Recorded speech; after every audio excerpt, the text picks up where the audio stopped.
আমরা একটি বিষাদ ঘন পরিবেশ এর মধ্যে কথা বলছি। আন্দোলনরত আহাজারির আপনারা শব্দ শুনেছেন। শেখ হাসিনা জুলাই আগস্টের পৃথিবী কাঁপানো এই আন্দোলনে তার নিজের দেশের জনগণ, শুধু বৃদ্ধ যুবক নয়, শিশু, কিশোর, তরুণ, এদের রক্তে নিজের হাত রাঙিয়েছে। নাফিস তার মাকে কাঁদিয়ে চলে গেছে, বাবাকে কাঁদিয়ে চলে গেছে, কিন্তু নাফিস তো আমাদেরকে দিয়ে গেছে একটি মুক্ত পরিবেশ। একজন রক্ত পিপাসু দানবকে বিতাড়িত করেছে। এরা কিশোর নয়, শুধু এরা শিশু নয়, এরা ছিল সেই পাতালপুরীর রাক্ষস খোক্ষসকে বিতাড়িত করার সেই বীরত্ব ব্যঞ্জক রাজকুমার, যারা নিজেদের জীবন দিয়ে আমাদেরকে মুক্ত বাতাস দিয়ে গেছে। সাংবাদিক বন্ধুরা, এই বাড়িতে বাড়িতে কান্নার রোল, এই বাড়িতে বাড়িতে তীব্র ব্যথা বেদনার একজন ব্যক্তি তার শুধু ক্ষমতায় থাকার জন্য এমন কোনো পন্থা নাই অবলম্বন করেনি।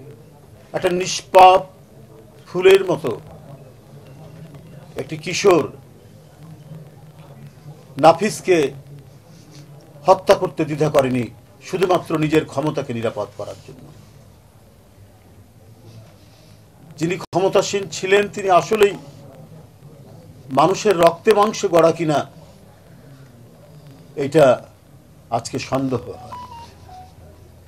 কত কথা বলতেন স্বাধীনতার চেতনা, তার পরিবার 15ই আগস্টের কথা ইনিয়ে বিনিয়ে বলতেন, কাঁদতেন, কিন্তু নাফিজের মায়ের কান্না থামাবেন কি করে? মুগ্ধর মায়ের কান্না থামাবেন কি করে?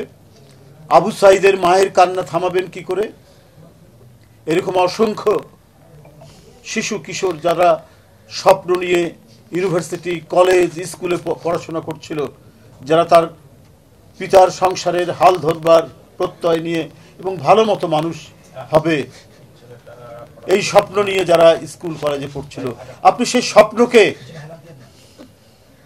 আপনি ম্লান করে দিলেন, নিজে প্লেনে করে পালিয়ে চলে গেলেন, অথচ শিশু কিশোরদের রক্ত পাড়ি দিয়ে, রক্ত মারিয়ে আপনি হেঁটে গেলেন। আপনার এক নেতা কয়েকদিন আগে বলেছে যে জাতির কাছে প্রয়োজনে ক্ষমা চাইবে। কলেজ, ব্রিজ, কালভার্ট প্রত্যেকটি জায়গায় শুধু বাপের নাম দিয়ে ভরিয়ে দিয়েছেন।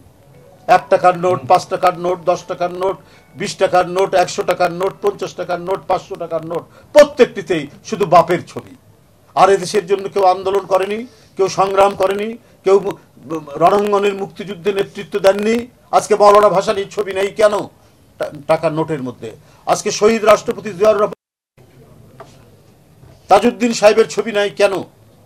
কারণ এই দেশটিকে বানাতে চেয়েছে একবারই শেখ দেশ, শেখের পারিবারিক দেশ, তাদের পারিবারিক জমিদারি। আর এই জমিদারি করতে গিয়েই তারা গোটা দেশকে একেবারে জাহান্নামের দ্বার প্রান্তে তারা টেনে নিয়ে গিয়েছিল। আর যখন যার ইচ্ছা নিজেদের লোক, নিজেদের পরিবার পরিজন, আত্মীয় স্বজন সবকে বিদেশে, যাতে দীর্ঘদিন যুগের পর যে প্রজন্মের পর প্রজন্ম যাতে সুখে থাকতে পারে, তাই বাংলাদেশ ব্যাংক থেকে শুরু করে অধিকাংশ সরকারি ব্যাংক লুট করার সুযোগ দিয়েছে।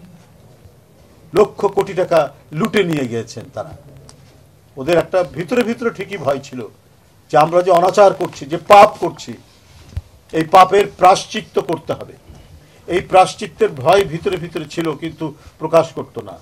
যদি তারা মনে করেছে যে যেন তো অনেক ঘাতক তিনি তৈরি করেছিলেন, অনেক জল্লাদ তৈরি করেছিলেন, অনেক কসাই সারা বাংলাদেশে তৈরি করেছিলেন পুলিশ বাহিনীর মধ্যে, র্যাবের মধ্যে, এদেরকে দিয়ে তিনি শেখ হাসিনা নির্দ্বিধায় গুলি চালাতে দ্বিধা করেননি।